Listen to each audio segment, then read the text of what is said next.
nek sasampeyan menang kalih Petruk niku penonton semanten iki akeh sing saka pundi-pundi papan niku bubar kabeh mulih kabeh karo do bengok dalange Petruk dalange pokok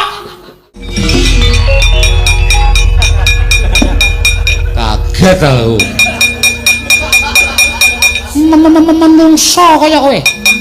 lha kok dadi kowe ngobrak-abrik Kurawa anggepmu kowe iki kok kaya wong ampu-ampu dhewe lenggah sik kursine ndi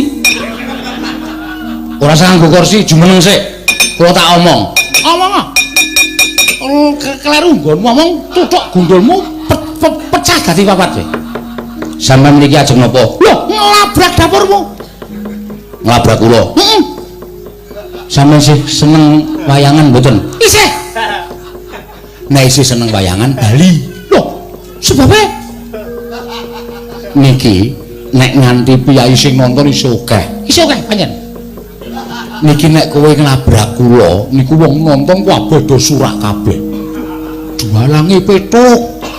jualange goblok Petruk kalah Roci Traksi iki bubar kabeh sepi terus ora ana wong delok luwe-luwe sing di omah kagol ora diundang wayangan meneh sampeyan ning kotak nganti bosok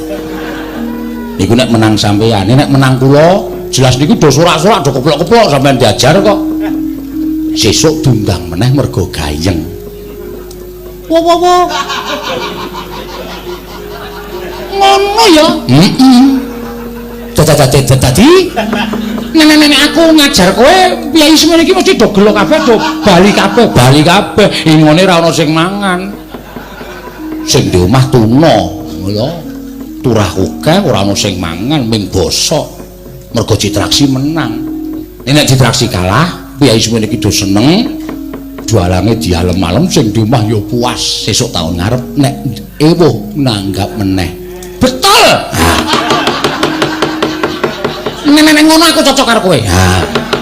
Mula Petruk wis penake ning ngono ya nek perlu semuri tutuki ndase. Ya. Ben sesuk wayangan meneh. Ha. Aku njaluk pamit. Sing hati-hati.